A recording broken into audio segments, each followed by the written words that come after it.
نبی علیہ السلام اخیری زمانہ کے اسلام لڑے ترقی ورکڑا کم تکلیفوں سختے چ مسلمانانو برداشت کرے خصوصا نبی کریم صلی اللہ علیہ وسلم داغی ثمرات و میوے و نتیجے اللہ کارا کرے. اللہ قرآن شریف کے فرمائی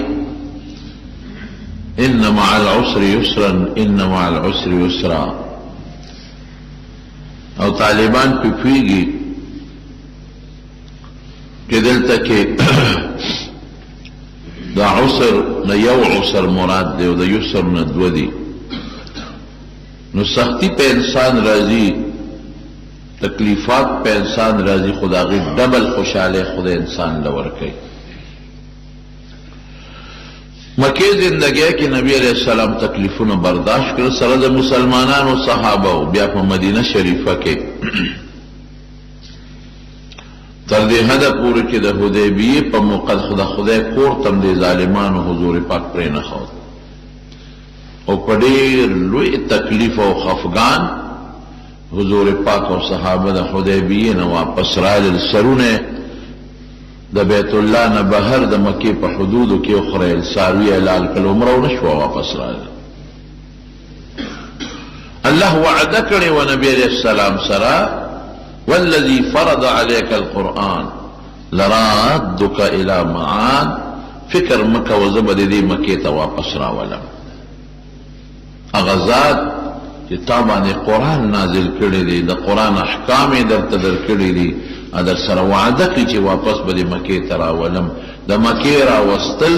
دا غی مطلب داو چی پا خوشحالے برازی پا خوشحالے با علا رازی چی گردونوات طول خلق بستا تابیوی مکہ بستئی مدینہ بستئی گوان گر جو جواب بستئی خوشحالے برازی. نو حدیبیہ نپس راتون کے کال نبی علیہ السلام بیادا اغی عمر قضا اقراغیتا عمرت القضا وی دا پا اوم حجرے پا زی قیدہ کے ذکر کافرانو سر دا خبر کڑے وچے شرط لگے دلے وچا اندہ کال بمونگ رازو مربکو دری ورز بمونگ پا مکہ مکرمہ کے تیرو بیا بزو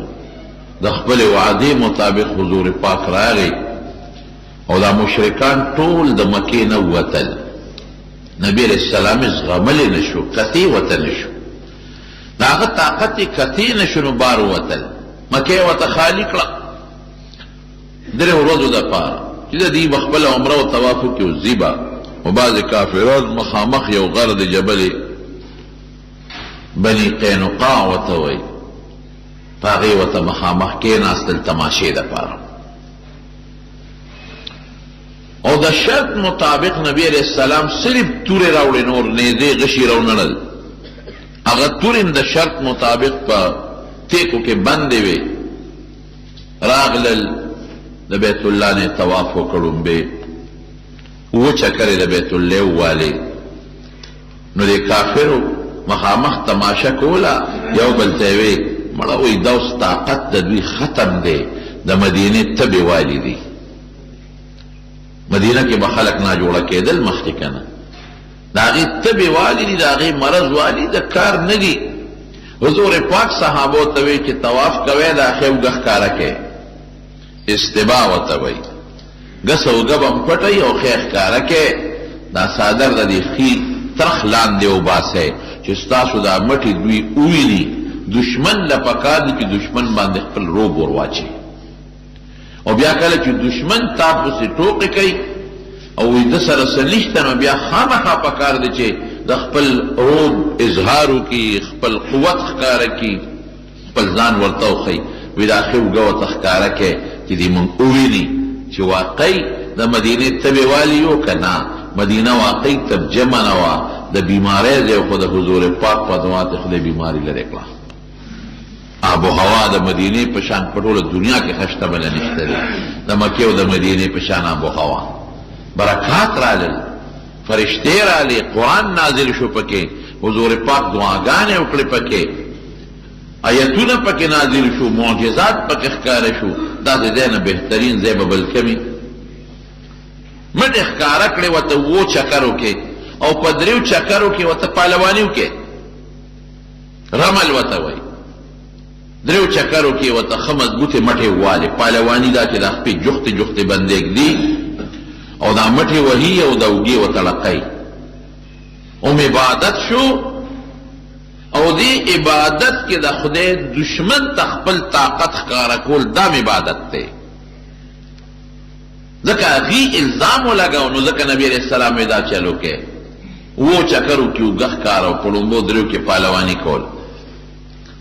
هغه باقي څلورو کې پهلواني مه کوئ ځکه چې سړی مټې وایي او نږدې خپېږ دي او لږ تیز ځي دې سره ستړي کېږي چې طاقت هم لږ باقي پاتې دغه ادا خدای ته خوښه شوه کم چې صحابو په عمرة القضا کې وکړه الله ته خوښه شوه نو بس دا تر ننه پورې سنت شو اوس کافر نشته تا نه ویني او چې اوس هم څوک طواف کوي سړي نو دا ښې اوږه به ښکاره کوي د ښځې وجود خو عورت دی به پټ ساتي سړی به ښې اوږه ښکاره کوي په اوو واړو چکرو کې او په ړومبو دریو چکرو کې به دې مټې وایي او پهلواني به کوي بس ادا وخت دی لکه د بیبي هاجرې د صفا مروه په منځ کې تلل او په هغه لږ ځای کې خوړ کې منډه وهل دا بیبي دا ښځه ده خدای ته خوښه شوې ده نو چې څوک هم عمره کوي نو دغه چل به کوي صفا مروه کې وچکرې به وایي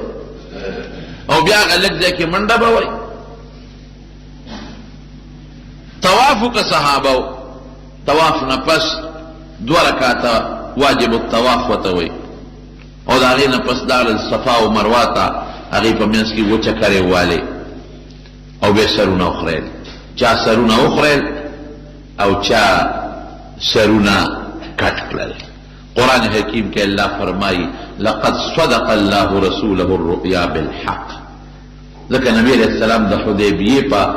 سفر نه مخکې خوب لیدلی و چې زه سره د خپلو ملګرو لاړم او د بیت الله نه مې طواف وکړو چا سرونه وخریل او چا یې کټ کړل نو صحابو ته وایي دغسې خوب مې لیدلی دی نو وی به زه خو ځم وی موږ هم در سره ځو نو هغه خوب خدای رښتونی که خو د خوب تعبیر کله زر ښکاره شي کله څه موده پس ښکاره شي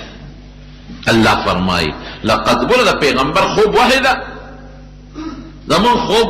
پته نشته ټیک ته که خطا دی د پیغمبر خوب وحی د هغه زړه ته القا کوي الله تعالی لقد صدق الله رسوله الرؤيا بالحق لتدخلن المسجد الحرام ان شاء الله تبرک دی الله وی ما خپل خوب رښتونی که تاسو به خامخا بیت الله ته داخلیږئ آمینین او بېغمه به اس تکلیف بنی سوچ بنی د دشمن یره به در باندې نی محفوظ به داخلیږئ محلقین رؤوسکم ومقصرین لا تخافون الله بیا وی چې څوک به سرونه خرئ او څوک به سرونه کټ کوي نه به په سفر کې یری آمینین نه به طواف کې یری او نه چې تاسو کله بیا سر خرایې سر چې خري خو سړي سر لاندې تورې ته یې ګوتې نه هغه وخت به تاسو بېغمه یې هېڅ چېره به در باندې نه الله فرمایي فعلم ما لم تعلم تاسو وایي نه پوهېږئ زه پوهېږم هر شي کې زما حکمتي او دې نه پس تاسو له زه مضبوطه فجعل من دون ذلك فتحا قریبا بیا مکه دله فتح کوم اوس خو مطواف پکې وکړه اوس خو لا مکه د مشرکانو او کافرانو په لاس کې ده نږدې درله مکه در کوم مکه به فتح د مکې بادشاهي به ستاسو په لاس کې شي دغه عمرة القضا نبي علیه السلام وکړله 3 ورځې پکې تېرې کړې یو 2 وړې واقعات پکې پیښ شو حضرت میمونه رضی الله تعالی عنها په مکه مکرمه کې وه د هغه مسلمانانو چې کومې کمزور په مکه کې وو هجرت یې نشو کولی هغې سره پکې نبي علیه السلام نکاح وتړله پیغام د نکاح ورسېده میمونې رضی الله عنها حضرت عباس رضی الله عنه خپل وکیل کړ ته زما وکیل شوې او زما د طرف نه نبي علیه السلام سره نکاح وتړه حضرت عباس صرف ورته وایي د مکې مکرمې نه یو 20-25 کیلومیټر جموم اوس یو علاقه ده کلی دی هغې سره خوا کې دا صرف یو مقام دی هلته چې نبي علیه السلام راورسېد حضرت عباس هم دغې وخته پورې په مکه کې مسلمانو په مکه کې خو اسلام خپل نه ښکاره کو پټ مسلمانو هغه صرف تراغی د نبی اسلام استقبال وکړو او بیا د میمونې رضی الله تعالی عنها نکاح وسره وتړل د صرف په مقام کې. بیا چې راغلل نبی علیہ السلام او طواف وکړو نو حضرت حمزه رضی الله عنه لوروا معشومه پټینه نبی او دام په مکه کې وا نو حضور پاک ته چغې کړې یا عم یا عم یا عم. نبی علیہ السلام په ترنو خو مشر ته خلک تروي د پلارې د تر زوی او نبی علیہ السلام لیکن مشرونو یا عم. نبی علیہ السلام وتشاتو قتل زر حضرت علی ورمنډه کړې او روچته کړه وی بدا زما د تر لور دا زبه کفالت کوم ذمہواری به در سنبالو. حضرت جعفر ورغه وینا دا زما د تر لور دا او ردی جنې مور ترور ما سره ده د مور خور زبه تربیت کوم. حضرت زید ابن حارثه ورمنډه کړې وینا سیب دا زما د رضاعی رورو جعفر او ما یو دې پیش کړی دي رضاعی ویره مې دا زبه تربیت کوم. درې واړه په جګړه شو ور پردې معشومه څوک ته ساتلی شي لیکن اغیب نیکی ګټي د حضرت حمزه سید الشهداء لور ده ولا معشومه نه ده نو پکې جګړې دي چې ردی تربیت زو کم بل وي زه پکې تربیت کوم بل وي زه کوم. نبی علیہ السلام حضرت جعفر ته وی ته واخلا وی ځکه چې ردی د مور خور ترور تا سره ده الخالة بمنزلة الام نو ترور داسې وی لکه د مور په شان دی نه به لکه ښه تربیت وکړي. او حضرت علي ته وی ته مخه پکېږه خیر دی وی ته خو زما انت مني وانا منک ته خو ما ته ډېر نږدې کړ زه تا ته ډېر زیات نږدې یم. او زید ابن حارثه ته وی ته مخه پکېږه انت اخونا و مولانا ته خو زموږ ورور یې کړ. هغه دواړه په دې خبره خوشحاله کړل او هغه ماشومې حضرت جعفر ته ورکړه او وی د دې تربیت ته کوه. علما دې نه معلوموي چې ترور د خپل خوردې تربیت به وکړي او څنګه انسان د خپل مور خیال ساتي د قرنګي به د مور د خور د ترور خیال ساتي. ځکه نبی علیہ السلام فرمایي چې ترور د مور په ځای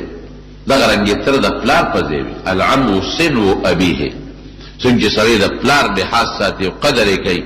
د قرنګي به د پلار ضرور د ترم خیال ساتي ادم داسې دی لکه د ما پلار. ټول شریعت موږ ته حدود مقرر کړي. ترور هم د ورواره ته د خپل بچی په نظر ګوري ا ترور هم د خپل خوري ته د خپل بچی په نظر ګوري. معاشره به خپل ژوند په پکې تیریږي. چې صریف مقام ته واپس ورسېدل درې ورځې لا نه وې تیرې درې ورځې چې تیرې شو نبی علیہ السلام حضرت علي ته وی د مکې د مشرکانو ته ووایه چې ما له یو ورځ شرط خو زمونږ درې ورځې دی یو ورځ راله اجازت زیاتې راکړې یو ورځ نو زه به پکې ولیمه وکړم ډوډۍ به وکړم تاسو ټولو باندې به وخورم اگر چې زمونږ دشمنان یې تاسو ټولو باندې به ډوډۍ وخورم یو ولیمه به وکړم یو ورځ اجازت راکړې لیکن هغې بدبختو اجازت ورنه کړ یخرج عنا. علي صاحب ته وی ملګري ته دې ووایه چې زمونږ نه وځي بس شرط پوره دی مونږ ډوډۍ موډۍ ته نه ګورو وځي دی. حضور پاک وی ډېره ښه د صریف مقام چې کوم ځای کې نکاح شوې وه هلته علیه السلام پړاو غورځو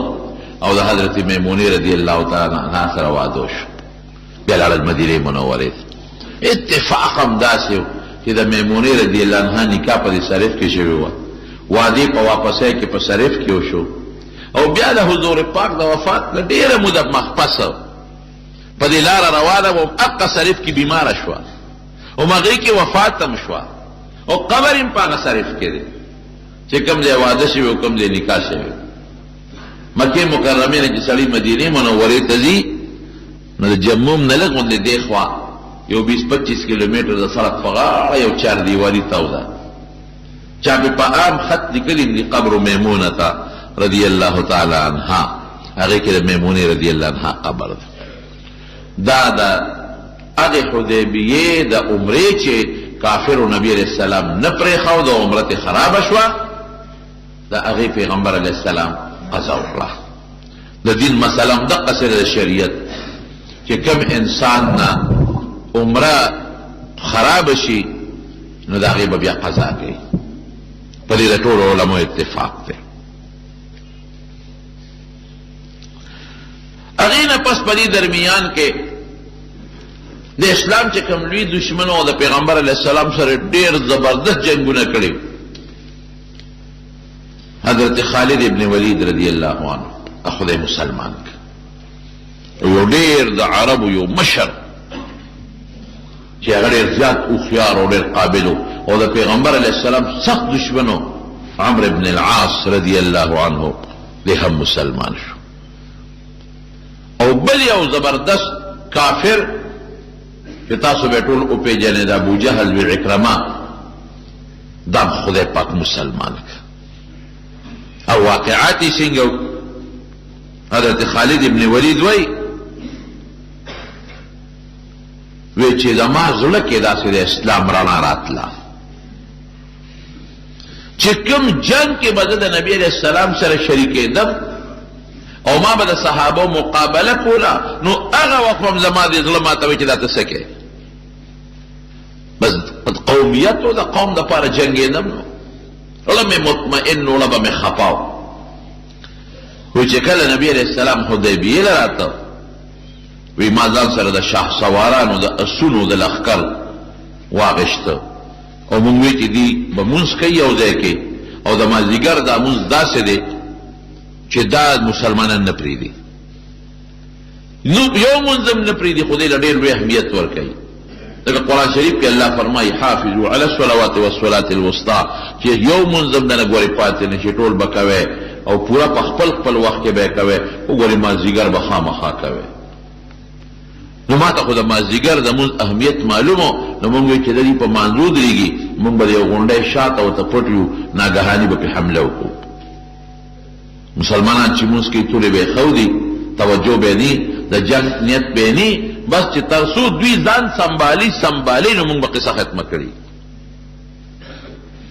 یو ځای م وله وټاکه په داسې اندازه م وټاکه چې دوی به دلته مازدیګر را رسېږي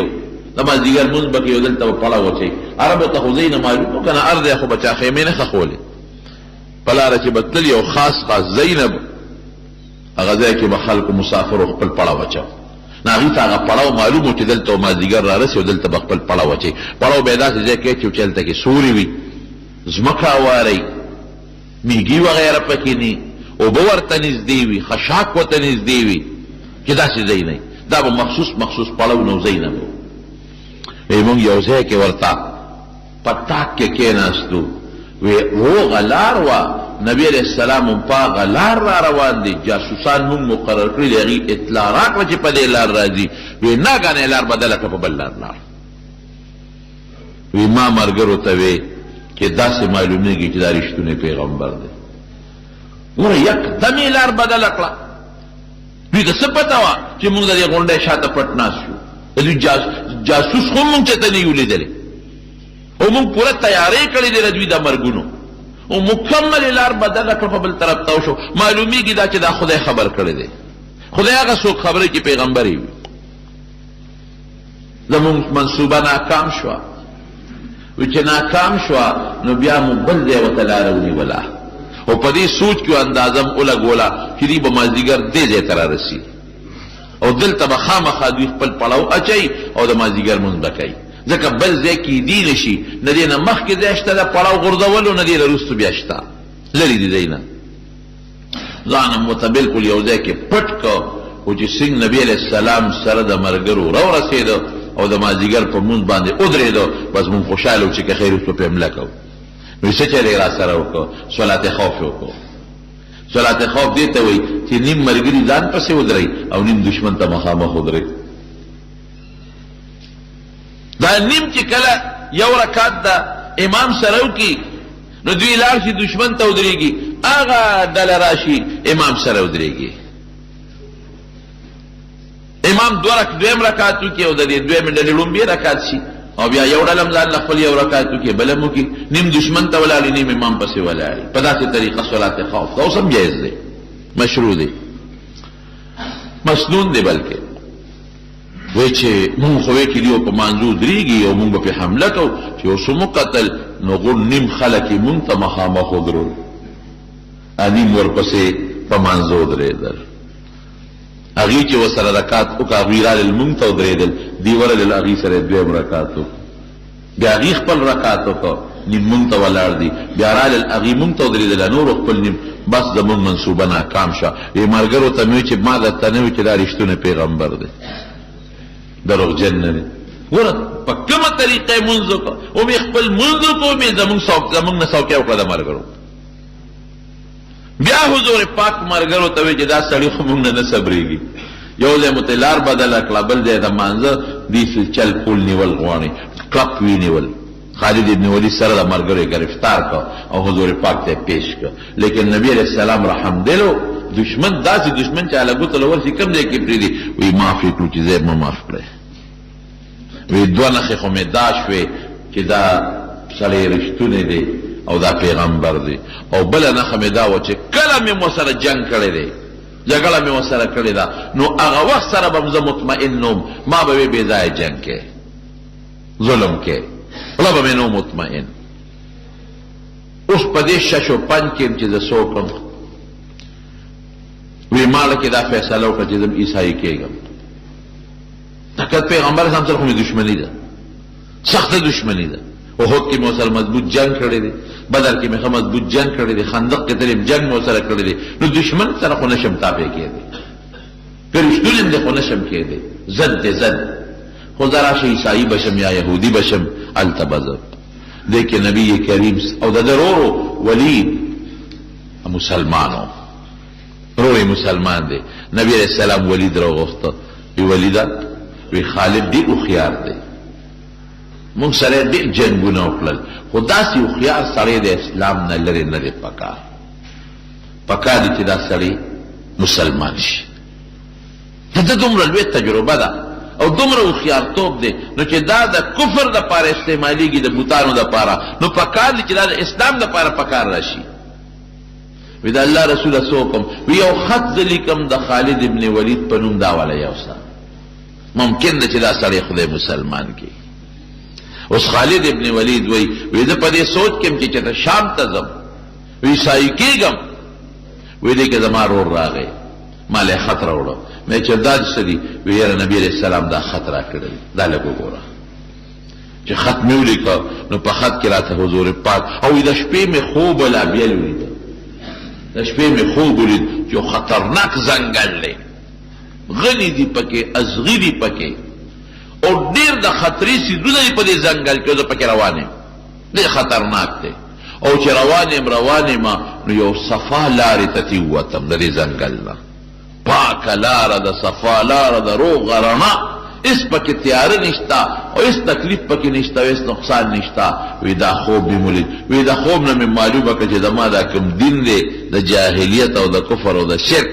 دا خطرناک ځنګل دی دا د هلاکت ځنګل دی او زما روح ټیټ دی زه وځم د دې نه اوس کوم طرف ته چې وتم دا به زما د رڼا لاره وي صراط مستقیم به وی دې کې رور راله خط راوړه چې خط مې وکت نو په خط کې راته لیکلي چې خالد ته ډېر هوښیار دی او ډېر قابل سړی ته د اسلام نه لرې پاتې کېدل تاله نه دي پکار که بل سړی وي چې هغه ناپوهي د اسلام نه لرې پاتې کېږي بېله خبره ده نو ته هوښیاره مې پوهه مې عقلمنده مې اسلام نه ځان لرې مه پاتې کوو د دعوت در کوم ته مسلمان شه راشه مسلمان شه او دا خپل طاقت د کانو دپاره مې استعمالوه د بوتانو دپاره دا طاقت د الله د ذات دپاره استعمال کړه وی چې دا خط مې وکته وی ما وی چې ما خو د حضور پاک سره ډېر جنګونه کړي وما خو احد کې داسې جنګ ورسره کړی چې او یا مضبوط مسلمانان زما د لاسه شهیدان شوي دي دا ته څه وی باندې خط د چا نه راوړه وی ګوره ته پرېږده تا نبي علیه السلام لیدلی نه دی ولې مې لیدلي زما د قوم سړی دی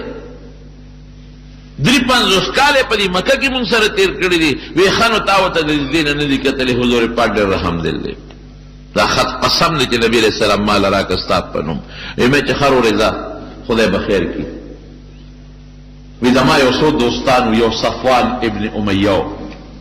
د امیه زوی دی هغه له ورغلم ځکه دا مضبوط خلک او جنګي ماهرین کافران صفوان ابن امیه له ورغلم دروازه مې وډبوله صفوانه باره ووت خیر دی خالده ما ویرا بس مونږ خو ډېر عمر د دې کام او عبادت وکړو او ما ته خدا سړی دا پیغمبر رښتونه ښکاري ستا څه خیال دی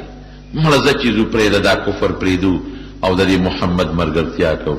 صلی الله علیه وسلم هوښیارم دی مشرم دی د لوی قوم خاوندم دی مونږ پې بدي نه ښکارو او غلبه هم ګورې را روانه ده ګیر چاپېره قبایل چې څومره ټول مسلمانان شو نو چې سبا د یرې نه مسلمانانېږو او سبا رسوا کېږو او شرمېږو نو ښه دا نه چې مونږ مسلمانان شو په خپله خوښه وی صفوان ما ته وی چې خالده که دا ټوله دنیا مسلمانان شي او یو کس پاتې شي نو به زیم د خلاف بس نورې خبرې پرېږده بس زه نه مسلمانېږم ټوله دنیا دی د ملګري چې ته یې ملګری شه یو زه به په دنیا کې د دشمن مې د مقابل به ولاړم وی ما وی چېرې دی که دا غصه دی جذباتي دي په دې وجه چې په بدر کې د پلار امیه مړ شوی دی او د ورور مړ شوی دی نو دا ځکه غصه دی جذباتو کې دی دویمه خبره ورسره نه کوم دوستانه مې ده ورسره د دې نه پس دلالمه بیا چاله یو بل زما دوستو هغه له ورلم هغه ته مې ووې اکرمه ته د ابوجهل زوی دی هغه له ورلم اکرمه زما دوستو دم زبردست جنګي ماهر و اکرمه سره وځې او مصلحت کوو دا ټوله خبره مې هغه ته وکړه چې مسلمانېږو نه غلبه له دې سړي را روانه ده او بیا چې د رسوایۍ نه اسلام راوړو د زور نه نو بده خبره ده او مونږ ته پته نه چې رښتونه دی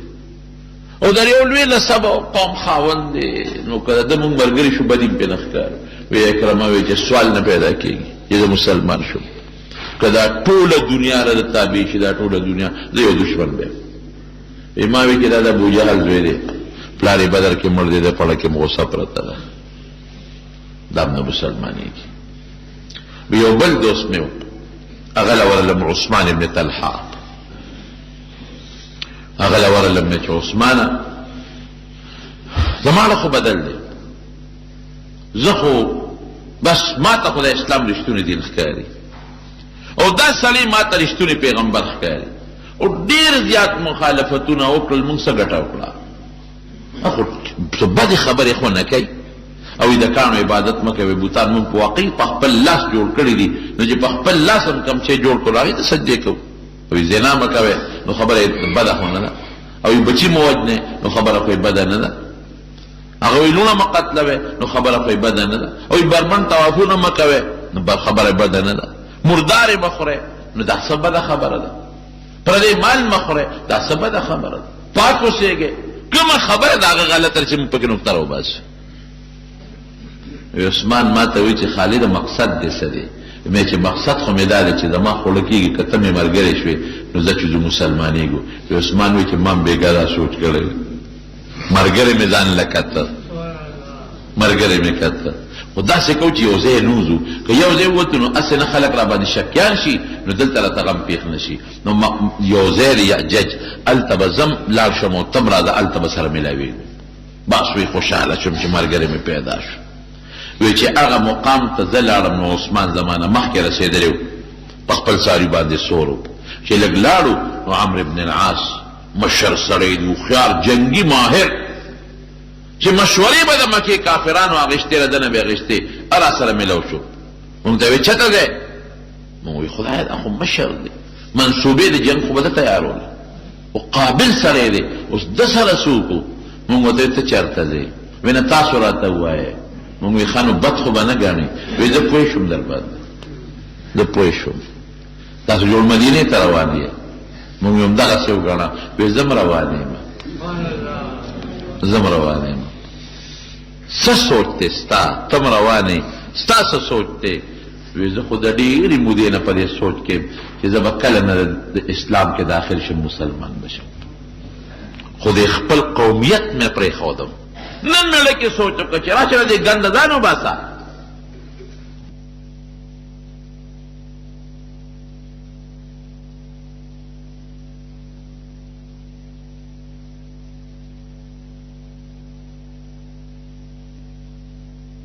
وی چې ګوره اوس اسلام خو عجیبه دین دی که نه قسم دی چې سړی سوچو کې زمونږ دا دین مونږ له خدای خوښ کړی دی. الله وایي ورضیت لکم الاسلام دینا، پاک دامنه والا دین دی، پاک دامنه والا. مردار مخورا، پردی مال مخورا، د مشر عزت کوا، د مور پلار احترام کوا، د بچی او د یتیم په سر لاس اګدا، خدای ته سجده لگاوا، د لونو حق مخورا، د خور حق موها، گاونډي ته ضرر مرسوا. دې کې کومه داسې خبره چې هغه زمونږ د فایدې نه ده؟ کومه خبره کې زمونږ تاوان دی؟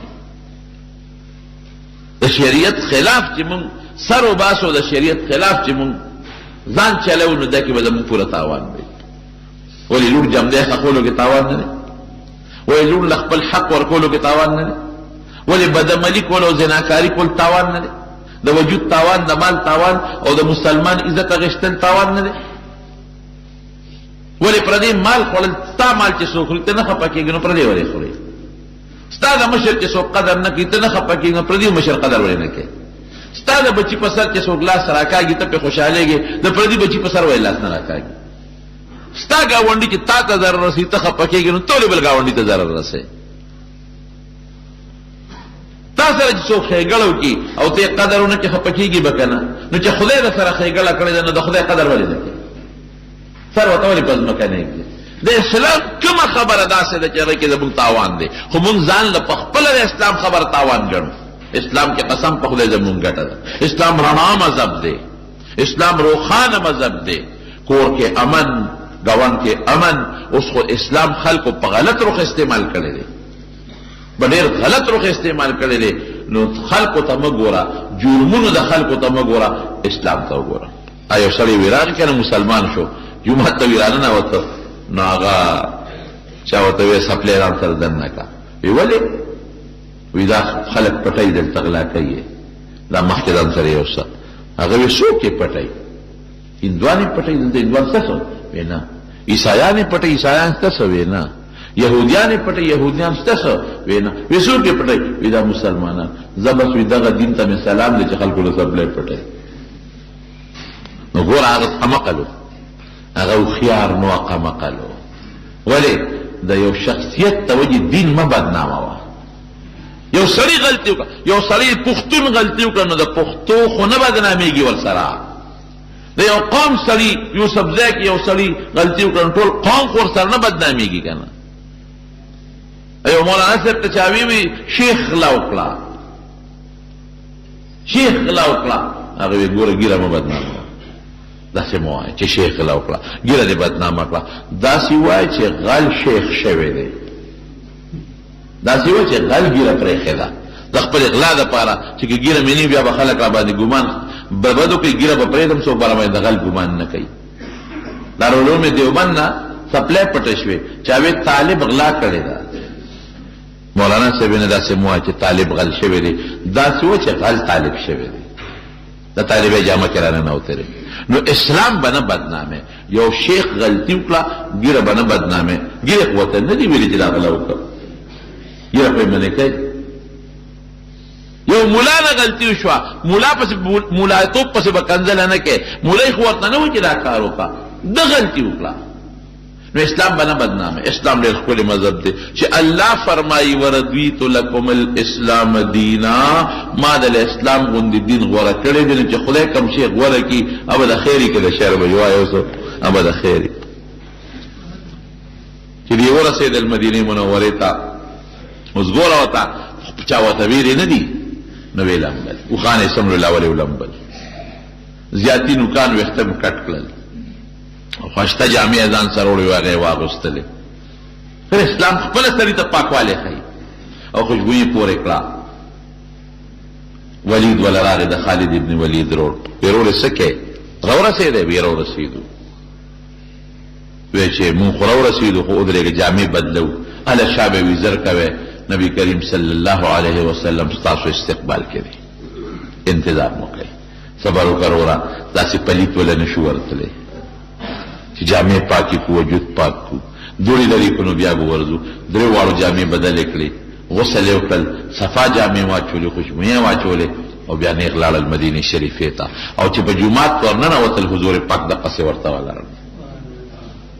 مسکے ورته ولاړ دی مسکے. او دی چې ورغلل سنگ خالد ابن ولید لومبي یا به ورته دشمن وي یا به په جنگونو کې کنزل ورته کول او د حضور پاک نوم به رواناو، نوم به ولا په بدو اغشتو، مزمم به وي، محمد به نه وي. محمد معنا د صفت خاوند خکله د صفتایل شوی. مزمم معنا چې هغه انسان چې په بدو یادېږي. نو د پیغمبر علیه السلام خپل نوم به نه اغشتو، خراب نوم باندې یادو. او چې اوس لا مسلمان نه دی، رستو مسلمانېږي او 15 منټه پس چې جمعه ته ورنوتوي السلام علیک یا رسول الله، دا الله رسول پتا دې سلام. او فوراً حضور پاک دعوت نه دی ورکړي، فوراً اشهد ان لا اله الا الله، در دې خبرې گواہی ورکوم چې الله یو دی شریک نه لري، واشهد ان محمدا عبده ورسوله، د دې خبرې گواہی ورکوم چې محمد صلی الله علیه وسلم د الله خپل بنده او د الله استاد او پیغمبر دی. او چې څنګه کېناست لومبې سوی وی د الله رسول مخستر کې د سره نشم لګول، ما ډېر لوی جرمونه کړي، ما په هر میدان کې ستا مقابله کړې، ما په هر میدان کې ستا دشمن مقابله کړې ده، او ما څو ځله ستا د مرګ نیتونه کړي دي، یو ځل نه څو ځله مې د مرګ نیتونه کړي دي. او د دنیا مسلمانان صحابه زما د لاس نه شهیدان دي، اوس به زه څه کوم؟ وی دا کلمه چې دی وی د یارې دی وی که د زړه نه وی نه یاره نشته، دا مې د زړه نه وی، د زړه نه زه دا منم چې اسلام حق دین دی او ته د خدای رښتونی پیغمبر یې. وی زه بس الاسلام یهدم ما کان قبله، دې نه مخکې چې دې څه کړي دي د اسلام د وجې معاف ختم. خدای دا درې مضبوط کسان مسلمانان کړل. ګوره اسلام ورو مضبوطېږي که هغه بل عثمان بیا وروسته هغه بل عکرمه د ابو جهل زوی هم بیا وروسته مسلمانېږي. دې وخت کې نه وروسته مسلمان شو. اوس چې کله مسلمان شو تجربه خو یې شته، اتفاق د غزوې موته جوړه شو. یو کافر دی لوی شرحبیل ابن عمرو غسانی، دا د هرقل چې د روم کم بادشاه د هغه د طرف نه دی د شام گورنرو. نبی علیہ السلام یو صحابي له حارث ابن عمر رضی الله عنه هغه له خط ورېګو پیدا به شرحبیل ابن عمرو غسانی ته ورسه د اسلام دعوت ورکو. هغه ظالم دا د پیغمبر هم استاد ملک شي دی، استاد خو نه ودی، استاد د نقصان نه ورکه. حضور پاک پاغه صح خفه شو او د درو درو کسانو یو دسته تیار کړ. استاد خو څوک نه وایي، ما خو استاد ولېګو د ایمان دعوت مې ولا ورکا چې نه قبل او ډیرو کافرانو سردارانو د اسلام دعوت قبول نکړو. ډیره خدای چې قبلې د خپل نه قبول کا، اسلام زور نه دی. ګورې ما د تیل جوړم ویلي دا خلق اسلام بدنامي، دا ناقص العقل دی، پوهېږي نه چې اسلام په زور خور شوی دی. په زور د چا په زړه کې څوک اسلام نشي وردن کولی. پلار په زوی په زور خپله خبره نشي مناولی، گاونډي په گاونډي نشي مناولی، مورې په لور نشي مناولی، نو بل څوک به څنګه مناولی؟ اسلام د زړه شی دی، د جنګونو هغه وجې جدا دي. درته مې ویلي په دې خفه شو چې دا خو استاد دی، که دې منلې او خفه ما د خیر یو دعوت در که دې نه مننو اسم نشته، ته پېشه خپل دین دې پېشه. نو نبی علیہ السلام د 3000 کسانو لښکر تیار کړ او حضور پاک د سپینه جنډه جوړه کړه، سپینه، او زید ابن حارثه له ورکړه او وی فرمایل وی دا زید تاسو امیر د مشر دی، کدی شهید شو نو جنډه به د جعفر سره ابا امیری، که جعفر شهید شو نو جنډه به د عبد الله ابن رواحه سره، او که عبد الله ابن رواحه شهید شو نو چې بیا چام جنډه واغشته به د مسلمانانو مشر. نو چې پیغمبر علیه السلام دا خبر وکړو دا ښکاره وکنه چې زید به شهید کیږي، تو پیشنګویي شوه، جعفر به شهید کیږي، عبدالله ابن رواحه رضی الله عنه به شهید کیږي. دې چې لاړل یو ځای ته ورسېدل، هغې شرحبیل ابن عمرو غسانی ته پته ولګېدله چې مسلمانانو خو زما خلاف لښکر را لېږلی دی. هغه د روم بادشاه هرقل ته اطلاع ولېږله، هرقل د 3 لکو فوج را ولېږه، 3 لاک 3,000 او 3,00,000 3,000 او 3,00,000 څومره لوی فرق. مسلمانانو ته چې پته ولګېدله د جاسوسي نظام نه بغیر جنگ نشي ګټلی. جنگ کې به خامخا ستا جاسوسي نظام چې ته د دشمن د حالاتو نه خبرېږي، څومره وسله ده، څه قسم وسله ده، په کوم طرف در باندې راځي، دا وی اراده شته نشته. ډېرې خبرې دي په جاسوسي نظام نه. اوس هم فوج نه چلېږي بغیر جاسوسي نظام نه. جاسوسي نظام په هغه زمانه کې مو نبی علیہ السلام هغه صحابو سره لېږلو چې راغی وي 3 لاک لښکر دی کم و بیش. صحابه وی چې دا خو مونږ لږ یو 3,000 3,000 خو د 3,00,000 مقابله نشي کولی. واپس شو نبی علیہ السلام ته به الو وایو چې لښکر خو 3,00,000 دی. عبدالله ابن رواحه رضی الله عنه لښکر والا ته وی اے مسلمانانو وی سمو خیال دی زمونږ مقصد د دنیا ژوند دی او که د آخرت؟ وی د آخرت. وی مقصدم جنت دی که دنیا ده؟ وی جنت. نو خو چې هغه ډېر دی مونږ کم یو مړه شو نو چرته به ځو؟ خو جنت ته به ځو، کم خوا به ځو؟ نو واپس ته ځو. او وی قسم دی د مرګه زه یریږم تاسو نه یریږئ، زه د مرګه یریږم. ذکر رب العالمین قرآن شریف کې فرمایي ان منکم الا واردها کان علی ربک حتما مقضیا. وی تاسو کې هیڅ څوک هم داسې نه پاتې کېږي چې په جهنم ورنشي. هر سړی به په جهنم ورځي. جهنم باندې به یو سړی هم نه پاتې کېږي. ان منکم الا واردها، الله یو کس داسې نشته چې په دوزخ ورنشي. هر سړی به پې ورځي. کان علی ربک حتما مقضیا، دا د خدای مضبوطه فیصله ده. نو یریږم خو زه هغه د جهنم ورتللو نه مراد د جهنم د پاسه پل دی، تاسو جو د پل صراط وایي، په هغې تلل دي. دې نه هېڅوک نه بچ کېږي. په جهنم د پاسه بار سړی تېرېږي. او ښکاره خبره د احادیثو کې دا دی چې هغه پل بغیر د خدای د طاقت نه په هغې پورې وتل ممکن نه دي. ګران خبره ده. نو د مرګه خو زه یریږم. زه په دې سوچ کې چې مړ نه شوې، ځکه دغه جهنم سره به څه کوې، پل سره به څه کوې، پورې به وځم او که نه. نو چې زه ستاسو نه زیات یریږم او زم بیا وایم چې بس نه ځو واپس، چې مړه شو به شهادت راغی او که جمدي پاتې شو نو څه به کېږي. قوم کې جذبه پیدا کړه وی دی چې پې ورځو. موتې ته ورسېدل، جنګ شروع شو. غزوې موته ورته وایي. جنګ شروع شو او دا په جمادی الاول 8 هجري وه. جنگ داسې شروع شو چې چاته 3,00,000 او چاته 3,000. داسې جنگ شروع شو چې اق زید ابن حارثه رضی الله عنه چا سره جنډه وه، دا شهید شو. لومبی هم دی شهید شو. مشر مخکې دې مخکې جنډه ورسره وه، خو چې څنګه دی شهید شو نو فورا حضرت جعفر جنډه واغېسته. ځکه نبی کریم صلی الله علیه وسلم خو ویلي دغسې فرمایلي جعفر چې جنډه واغېسته یو کافر پې را منډه کړې، دا ښې لاسې وله و، دا ترې پرې شو. لرې په دې ګس لاس په دې جنډه ونیوه. هغه توره اوچته کړو، ټس چې دا ګس لاسې ته و دی هم پرې کړو. د زر په دې خپو کې او دې سینه کې جنډه را ټینګه کړه. هغه پرې ټس چې وار وکړه دا سر یې وله و. نو 3 نمبر جنډه عبدالله ابن رواحه واغېسته، څنګه چې حضور پاک فرمایلي.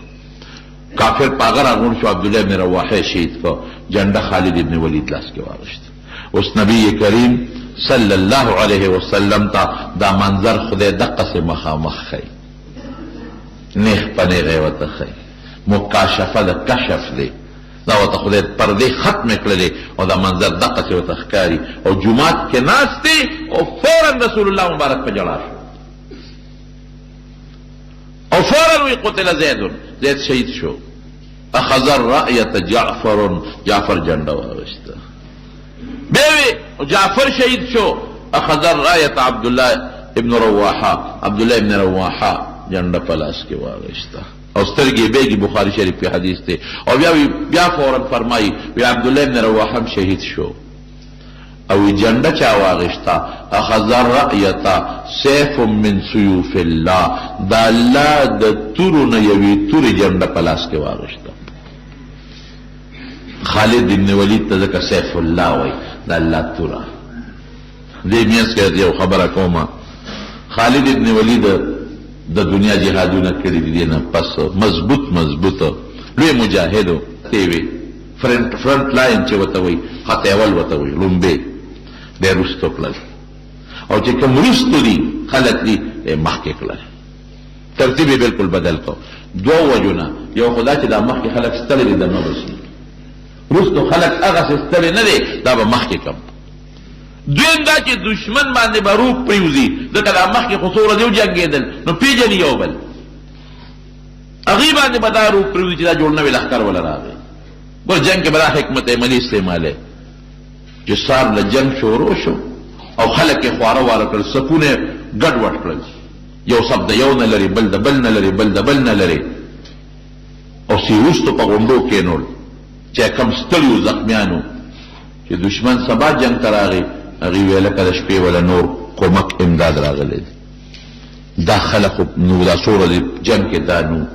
دا نوي دي ورا غونډو باندې خلک ولاړ دي نو ګوره لویه خبره په جنګ کې د دشمن د بیلات روب دی چې روب پې پرېوځي سبا جنگ شروع شو الله هغه درېو لکو لښکر له شکست ورکړ مسلمان له خدای ګټه ورکړه غنیمتونه حاصل کړل د دنیا وسطې جمع کړئ حاصل یې کړل هغه شرحبیل پکې گرفتار شو مردار شو پکې چې هغه کم مشر و لوی لوی سرداران یې مردار شو او دی بیا واپس رالل مدینه منورې ته نبی کریم صلی الله علیه وسلم فرمایي جعفر لاسونه کټ شو نو نبی علیہ السلام الله با جعفر له په جنت کې داسې لاسونه ورکي چې ابا لکه د وزر غوندې کار کوي او دی به چې کم دی په جنت کې ګرځي نو به پرې الوزي او د جعفر ماشوم زوی چې به چېرته حضور پاک ولیده نو ورته وی یبن ذا الجناحین ای د دوو وزرو والا زویه او عبدالله بن رواحه رضی الله عنه متعلق نبی علیہ السلام فرمایي چې ما هغه په یو تخت باندې ولیده او تخت یې لقیده دا تخت یې داسې لقیده کله به داسې ته کله به داسې ته کله به داسې ته کله به داسې ته هغه تخت یې لقیده نو علما وایي د تخت لقیدل مولانا ادریس کاندهلوي رحمت الله علیه سیرت مصطفی کې لیکلي دي وایي تخت یې ولې لقیده یو واقع نقل کړې ده وی چې سومنات باندې کله محمود غزنوي حمله وکړه او دا سومنات فتح شو سومنات دا یو لویه د بوتانو عبادت خانه وه مندرو هندوان فتح شو سومنات چې د هغې کومه لویه قلعه و لوی مندرو هغې کې دننه نو په هغې د پاسه د اسلام جنډه ولګوله نو دا چې څومره هندوانو دا ورته ټول راغونډ شو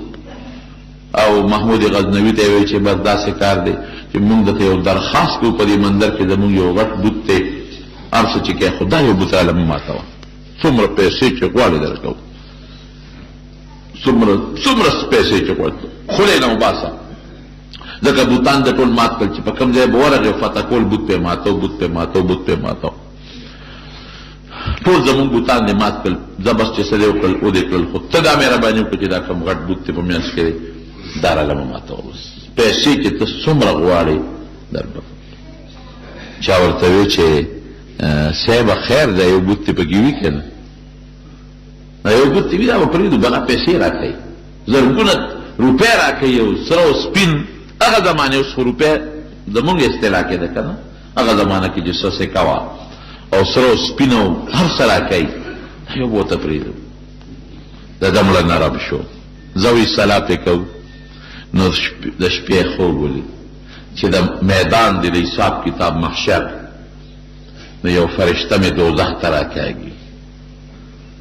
نو بلې فرشتې د مټه ونیو امې جنت ته راکاږي دا دوزخ ته چې مې کومه فرشته راکاږي نو دی وی دا بت فروش ته وی بت خرڅوي دوزخ ته یې غورځو هغه چې جنت ته مې کومه راکاږي هغه وی نه بت شکن دی بوتان ماتای د دنیا بوتان یې مات کړل نو دې ځکه جنت ته بوځم نو څوک یې خوا راکاږي څوک یې بل خوا چې د خوبه راپاڅېده هله شا به دا بوت ماتوي نو الله شان ته ګورو چې بوت له ټس ورکو ماتې کا وی غورځو دنه ګېړه ډډو دنه پکې دومره هیرې جواهراتو چې هغې هندوانو څومره پیسې ورکولې هغې نه پکې زیاتې پیسې راوتې دا خو خیر د دې مثال نه دی مولانا ادریس کاندهلوی مثال نه ورکوي ستاسو د پوهې دپاره ده وایي تخت یې ړقېده ولې ړقېده جنت ته روان دی ګورې او هلاویږي ړقېږي ولې ځکه ویده وي چې زما مرګ نه دی خوښ یارېږم خو یاره که مړ شم شهید بشم نیک به الله له لاړ شم او قوم کې جذبه شهادت پیدا کړه نو هغه تردد غوندې د دنیا د ژوند او د مرګ په منځ کې چې الله وایي ان منکم الا واردها چې هر سړی په جهنم ورځي ټول باندې به د پولیس صراط او خطرناکه لار ده نو لږ مې تردد دی چې یاره څنګه به کېږي خو بیا هم د خدای په لار کې جنګېږم او شهید کېږم الله مسلمان له فتح ورکړه نبی کریم صلی الله علیه وسلم په دې درو صحابو ډېر زیات پریشان و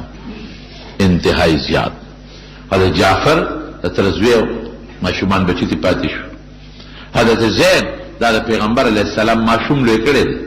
زید ابن حارثه او په لومبه زمانه کې به ورته زوی وي زید ته به د حارثه زوی نه وایي د محمد زوی به ورته وایي صلی الله علیه وسلم بیا الله منع وکړه ادعوهم لآبائهم نو بیا وی زه خیر دوستو در پلار نو مخله نو ماشوم یې لوی کړی زید او عبدالله بن رواحه دا د حضور پاک شاعر و د نبی علیہ السلام په صفت کې به شعرونه وي او د مکې د مشرکانو بد به وي په دې ډړمنو خپه پې و خو خیر په غزوې موته کې دغه شامیانو له رومیانو له رب العالمین د مسلمان په لاس 3000 مسلمانو له په لاس باندې الله 3 لکو کافرو له شکست ورکړ الله مسلمان له فتح ورکړ دا ټول د مکې مکرمې د فتح لارې دي راتلونکې جمعه کې انشاءالله د مکه مکرمه د فتح متعلق څه خبرې دي اب درته وایم ان شاء الله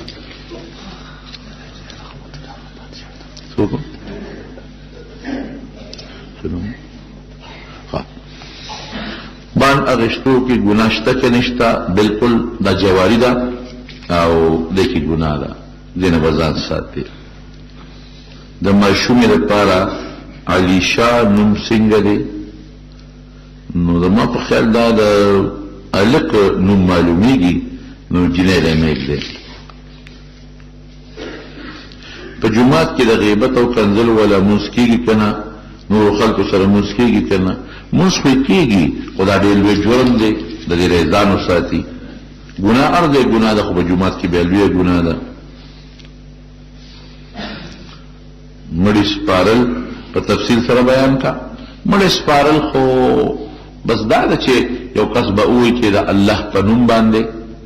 او د پیغمبر علیه السلام په دین سپارم بسم الله وضعناک وعلى ملة رسول الله صلی الله علیه وسلم سلمناک د خدای په نوم دګدم او د پیغمبر علیه السلام په دین باندې سپارم بس د احسان خبره ده څوک چې واده کې ډمان ګډي واده روټه حرام ده ډوډۍ نه حرامېږي او دمتوب ډوډۍ نه حرامېږي خو زموږ علما لیکي